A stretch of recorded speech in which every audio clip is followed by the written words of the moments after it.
আবার অনেক সময় ভিতরে যে স্টিক থাকে এই স্টিকটাও টাল হয়ে যায় বাড়ি খেলে, কথা বুঝছেন? ওই পরে গ্রুপ টাল ভাঙার পরে আবার ডিস্কটা মিলাইছি যে 100 হয়ে গেছে।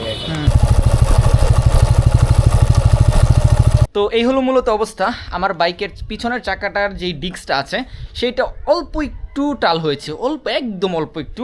সো আমি যার কাছ থেকে বাইকটা কিনেছিলাম সে হচ্ছে যে ডিস্ক লক লাগিয়ে টান দিছিল, যার কারণে হচ্ছে যে পিছনের ডিস্কটা অল্প একটু টাল হয়েছে। সো আসলে এই অল্প একটু টালে কোনো সমস্যা হয় না, বাট আমার নিজের কাছে ভালো লাগে না যে আমার বাইক একটু টাল থাকবে। সো এখন মূলত যাবো এইটার টালটা সারাইতে। তো অলরেডি আমি বাসা থেকে বের হয়ে গেছি।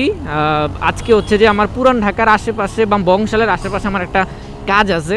সো এই জন্য ভাবলাম যে ওইদিকে তো মোজাম্মেল ভাইয়ের দোকান আছে, মোজাম্মেল ভাইয়ের দোকানে হচ্ছে যে আপনার বাইকের যে চাকা রিম যেগুলো আছে ওগুলোর টাল সারায়, তারপরে ডিস্কের টালগুলো উনি সারাই থাকে এবং উনি মোটামুটি অনেক বেশি পপুলার, অনেক বাইকার ওনার কাছে যায় যে হচ্ছে যে এই সমস্যার সমাধানগুলো করে নিয়ে আসে। সো যেহেতু আমার ওই দিকের আশেপাশে একটা শ্যুট পড়ছে, সো ভাবলাম যে ওইদিকে যেহেতু যাব সমস্যাটা সমাধান করায় নিয়ে আসি।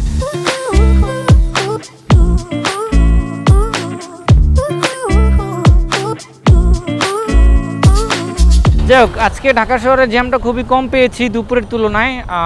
এখন অলরেডি আমি ঢাকা ইউনিভার্সিটির যে রোডটা আছে ভিতরে, ঢাকা ইউনিভার্সিটিতে ঢুকে গেছি। এই যে এটা হচ্ছে ফজলুল হক। এই হচ্ছে মূলত হানিফ বিরিয়ানির অবস্থা। মানুষ আজকে একটু কমই আছে, ভিতরে বসে খাওয়া যাইতে পারে, কিন্তু বাইক যে কোথায় রাখবো ওইটা নিয়েই আসি প্যারা। এই যে SR 350 একটা আছে, R15 একটা আছে, আমি এইখানটায় রাখতে পারি ঠিক।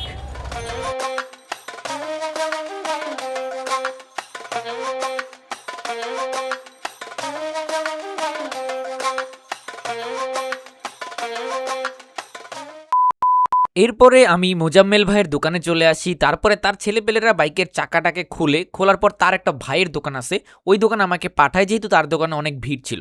সো তার ভাইয়ের দোকানে যাওয়ার পরে উনি হচ্ছে যে খুব সুন্দর করে টালগুলো ভাঙে, কিন্তু যখন উনি টাল ছাড়ার পরে আমি বাইকের মধ্যে চাকাটা আবার লাগাই, কিন্তু আবারও সেম সমস্যা দিচ্ছিল।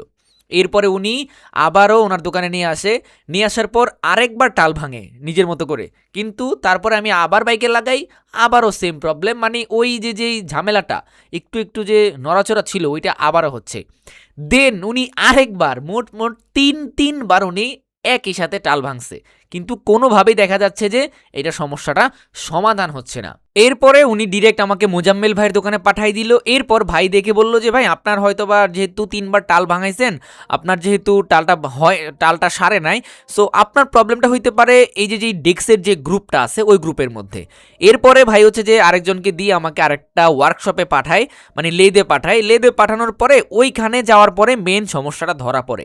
লেদের যে মেশিনটা আছে ওই মেশিনের মধ্যে যখন আমার চাকাটা ফিট করার পরে দেখা যায় যে আমার চাকার ডিস্কের যেখানে লাগায় আর কি, ওইখানে এক জায়গায় গ্রুপটা একটু ঝামেলা ছিল, মানে দুইটা জায়গায় নিউট্রাল ছিল, একটা একটু বেশি ছিল, যার কারণে ওই যতই টাল ভাঙি আমি ওই জায়গায় এসেই সমস্যাটা ধরা পড়তেছিল।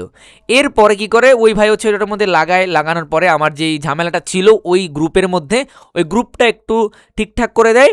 বেশিক্ষণ লাগে না, জাস্ট 5 মিনিটের একটা কাজ, উনি ঠিকঠাক করে দেয়। অ্যান্ড এই ভাই কিছু কথাবার্তা বলে যে আসলে কেন এই ধরনের ঘটনাটা ঘটছে। ভাই আমাদের দেশের রাস্তাঘাট তো আর ভালো না, দেখা যায় উঁচা নিচা রাস্তাঘাট থেকে ভাঙাচোরা থাকে, ওখানে চলে, দেখা যায় রিস্কার লোকও বাড়ি খায়, কোনো দেখা যায় আমাকে রাস্তার একটা প্লেট থাকে, প্লেটের মতো বাড়ি খেলো চাকাটা যায়, তখন এরকম সমস্যাগুলো হয়। আবার অনেক সময় ভিতরে যে স্টিক থাকে এই স্টিকটাও টাল হয়ে যায় বাড়ি খেলে, কথা বুঝছেন? ওই স্টিকের কারণে এটাও হতে পারে। সো এরপরে হচ্ছে যে মোজাম্মেল ভাইয়ের কাছে আমি আনার পরে ডিস্কটা আবার আরেকবার উনি টাল ছাড়ানোর পরে লাগাই দেওয়ার পরে এখন পুরা একদম 100 হয়ে গেছে। যদিও এই 3-4বার কাজটা করতে কিন্তু আমার প্রায় সারাটা দিন চলে গেছে, যেহেতু আমার ডিস্কের গ্রুপে সমস্যা ছিল, সো ওইখানে প্রবলেমটা সলভ হয়ে গেছে। এটাই হচ্ছে সবচেয়ে বড় কথা। ভাই অনেক ধন্যবাদ ভাই, অনেক একটা প্যারা খাইছেন সারাটা দিন ভাই। আল্লাহর রহমতে আরো ভালো সার্ভিস দিতে পারে আপনি করে ভাই, ইনশাআল্লাহ।